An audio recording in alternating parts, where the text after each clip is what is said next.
Some minds do not fall asleep by being told to stop. They need something quiet enough to follow. The brain has not stopped. The body is in the bed. The room is dark. The body has been moving through the transition that sleep requires. Muscles releasing their waking tone. Hands warming as blood distributes toward the surface. Breathing settling into the rhythm that rest requires. The body is on its way. The brain is still running. Not at the rate it ran at noon, when the day was in full demand, when language was being produced and received, when decisions were being made, when the stream of incoming events was being processed against the accumulated record of what had come before. Not at that rate, but not dark, not off. The tissue is still consuming glucose. The neurons are still producing the coordinated activity that the current state requires.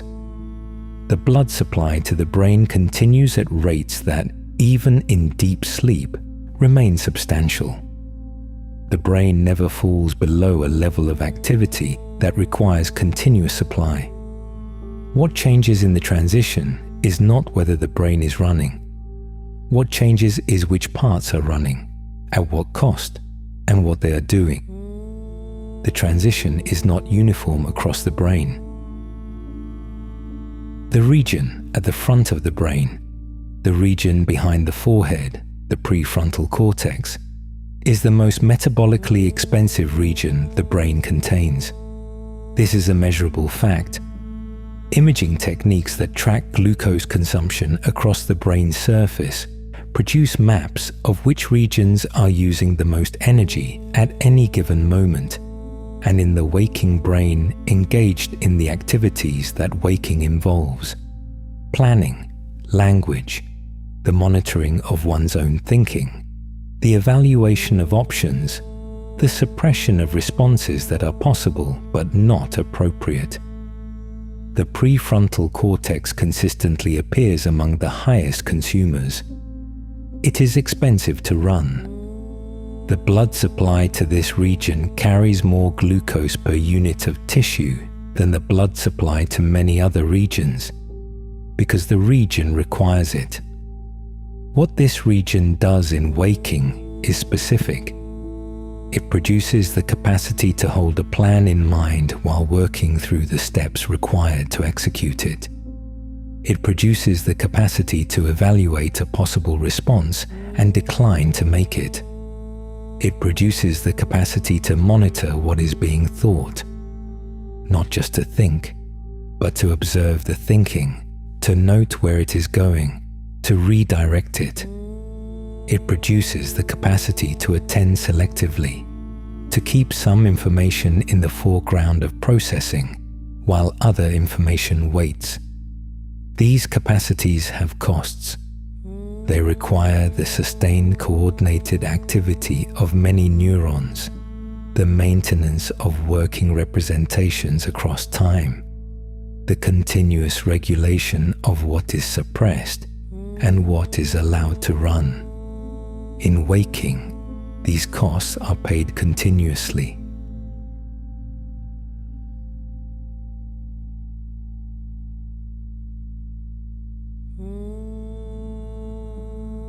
In the transition to sleep, the cost begins to fall. The metabolic activity in the prefrontal cortex decreases. The glucose consumption in this region drops toward the levels that deep sleep will eventually produce. Not suddenly, not a single step from full activity to the sleeping level. A gradient. The region's activity moving across the period of the transition from the waking level toward the sleeping level. The reduction occurring at the rate that the neural chemistry of the transition allows. The neurons in this region are not all stopping at once. The network of connections between them, the specific patterns of activation that produce the capacity for directed attention and monitored thought, begins to run at lower coherence. the coordinated activity that the waking prefrontal cortex maintains, the sustained synchrony between connected regions that allows a complex task to be held in the foreground, becomes less sustained. The coherence fluctuates. The foreground dims at uneven rates across the network. This reduction is not the brain shutting down. It is the brain reassigning what it will spend its resources on. The activities that the prefrontal cortex supports, the monitoring, the planning, the selective attention, require the prefrontal cortex to be running at high activity. As its activity decreases, these capacities decrease with it. The ability to hold a complex thought in the foreground and work through it step by step becomes less available. The ability to redirect a thought that is going somewhere unhelpful becomes less available. The thoughts that were being evaluated and directed and suppressed are now less under the regulation that the prefrontal cortex provides. This is not a malfunction. It is the cost of the most expensive region withdrawing from the foreground.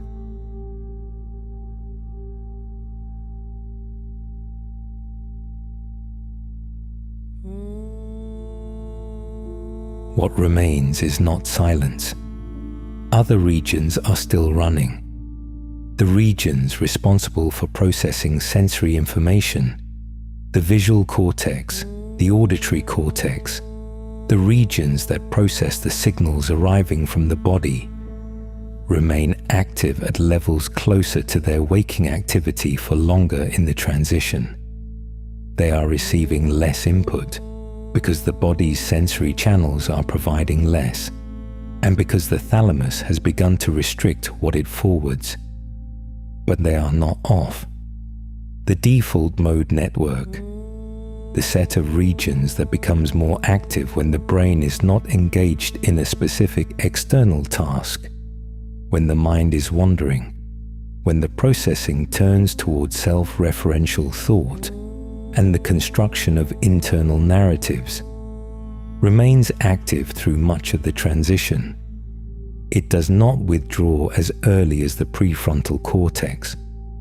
These regions do not require the same level of external input to run. They generate their own activity from the accumulated patterns of the past. In the early stages of the transition, as the directed, monitored, regulated activity of the waking prefrontal cortex diminishes, the default mode network may briefly become more prominent in the balance of the brain's overall activity. The thoughts that arrive in the transition, the unbidden images, the fragments, the sequences that do not follow from each other, are not noise generated by a brain that is shutting down. They are the residue of processing that is still running in a brain that is no longer being regulated by what was regulating it. The expensive regulation has withdrawn. What runs without it is still running.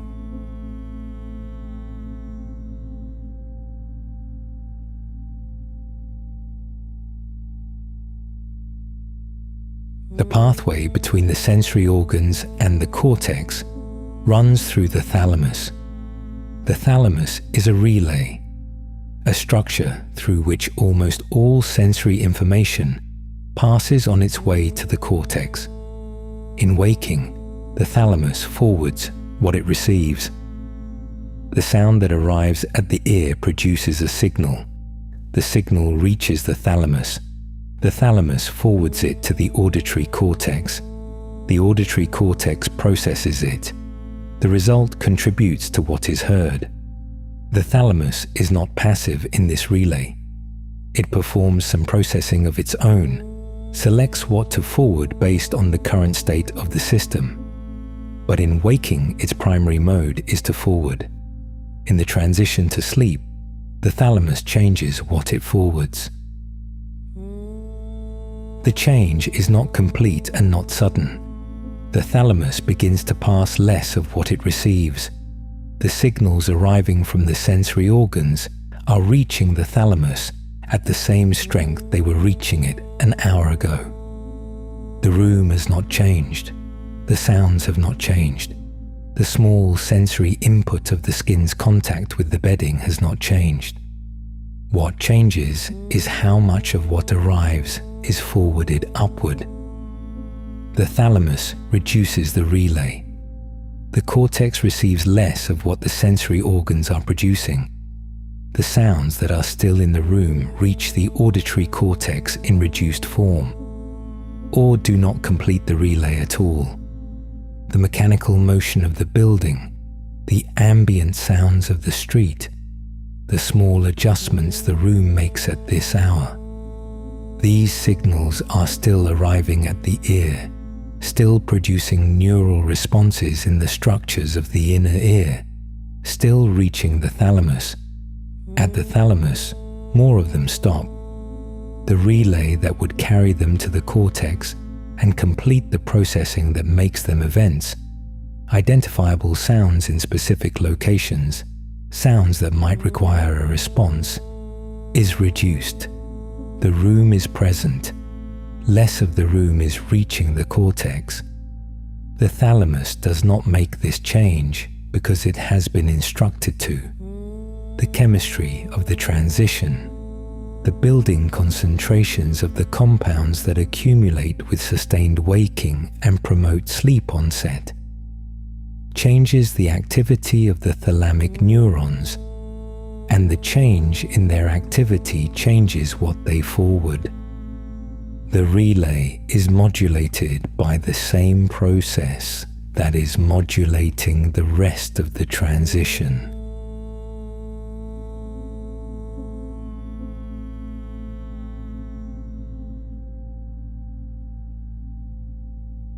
In the transition to sleep, the brain begins to produce a pattern it does not produce in waking.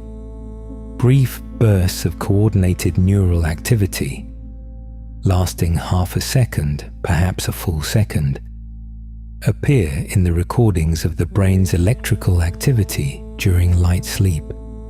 These bursts are organized, not the random fluctuations of noise, but a specific waveform, rising and falling at a consistent frequency in the range of 12 to 15 cycles per second.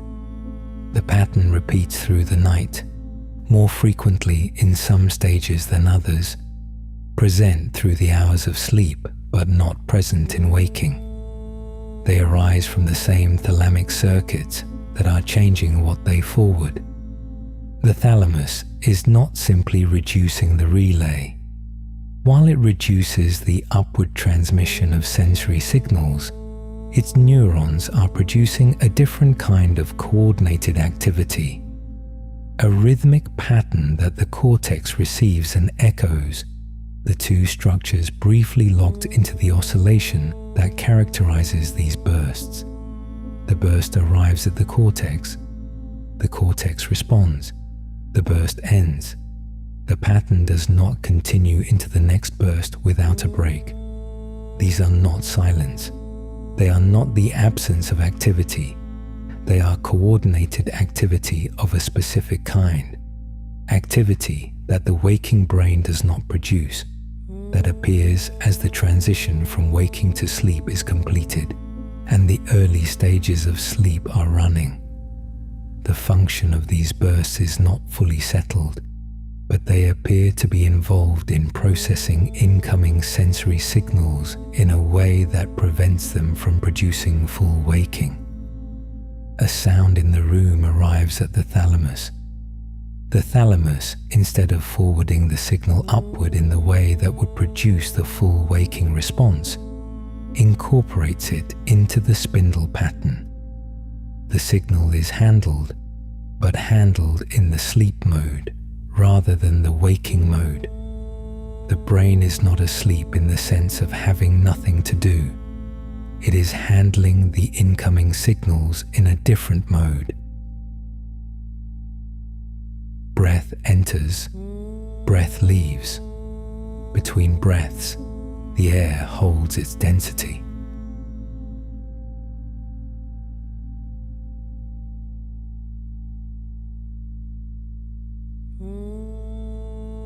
The brain did not go dark. The most costly signals moved out of the foreground. What moved into the foreground's place is harder to observe than what was there before. The prefrontal cortex, when it was running at its waking level, produced activity that was visible in its effects, in the language it generated, the decisions it produced, the directed attention it maintained. Its activity was legible because it output into the world, into words, into actions, into the stream of conscious processing that waking experience is made of. What runs in the space the withdrawal produces does not output in the same way. The glial cells contracting and opening the interstitial space do not produce any experience that the brain reports. The fluid moving through the expanded spaces does not produce a sensation. The spindles that pass between the thalamus and the cortex are not perceived as events. The clearance running in the tissue is not visible to any monitoring that the brain does of itself. The waking brain does not know whether the clearance ran well or poorly, because the clearance runs below the level of the processing that would know. Under the expensive processing that has withdrawn, under the monitoring and the planning and the directed attention, the work that waking suspended is beginning. The cells that support and supply the neurons, the glial cells, which make up a substantial portion of the brain's total tissue and perform the maintenance functions that neurons cannot perform themselves, change their geometry during sleep. In waking, these cells are relatively compact, their volume occupying a high proportion of the space available in the tissue. In sleep, they reduce their volume, the cells themselves becoming slightly smaller, the space between them increasing. The expansion is not large in absolute terms, a fraction of the total volume of the tissue, but it is sufficient to change the rate at which fluid can move through the spaces. The fluid that circulates around and through the brain flows more freely into the expanded spaces. The cerebrospinal fluid, the clear fluid that surrounds the brain and spinal cord, produced continuously and reabsorbed continuously, moving through the spaces between the brain and the skull and into the tissue itself, enters the expanded interstitial spaces at a higher rate during sleep. It moves through the tissue in the direction of the concentration gradients that the tissue presents, carrying with it the compounds that have accumulated in the spaces between cells during the waking hours. The brain washes itself while the expensive processing is not running. This is not incidental. The metabolic activity that the waking brain requires produces waste compounds. The molecular residue of the energy production and signal transmission that sustain the waking state. These compounds accumulate in the spaces between cells. In waking, when the glial cells are less contracted and the interstitial space is smaller, the fluid exchange that would clear these compounds runs slowly. In sleep, when the spaces open and the fluid can move through them freely, the clearance rate increases substantially. The exchange runs under what was running before.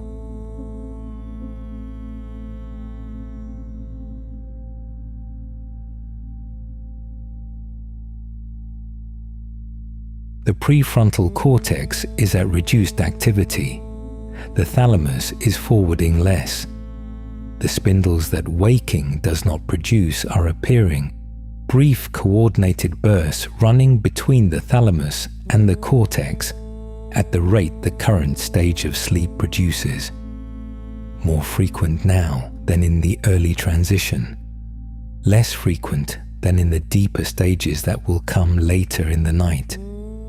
The glial cells have reduced their volume. The space between them has increased from the waking level toward the sleeping level. The fluid is moving through the tissue at the rate the expanded space allows, carrying toward the circulation what the day deposited there. The metabolic residue of the waking hours, the compounds that accumulated in the interstitial space while the prefrontal cortex was running at its waking cost, and the glial cells were at their waking geometry. The brain at this hour is not the brain that was running an hour ago. It is running a different set of processes at a different cost. The expensive foreground quiet, the maintenance that could not run, while the expensive foreground was running, now running in the space the withdrawal produced. The brain is not empty in that space. It is occupied with what the space allows. True wisdom cannot be captured in words. It is found only in the silence between them.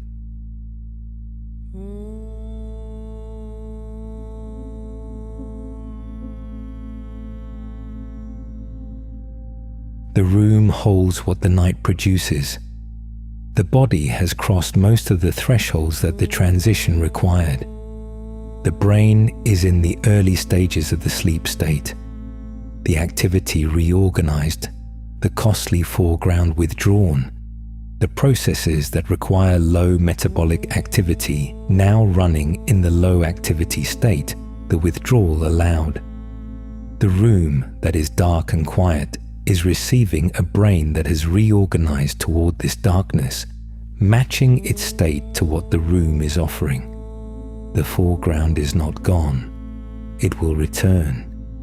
In the hours of the night, the brain will pass through cycles, periods of deep sleep in which the expensive processing is at its minimum, and periods of high activity in which the brain runs at levels approaching the waking state, producing the coordinated neural activity that vivid dreaming requires.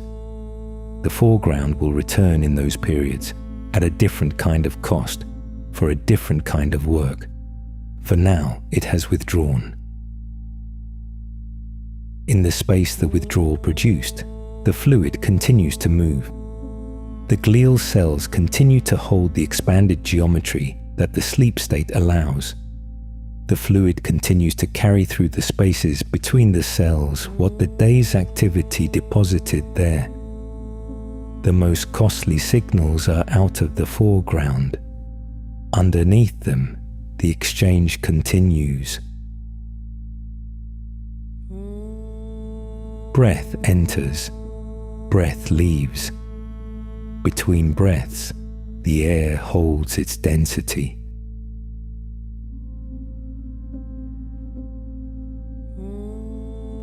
When night falls, the archive remains.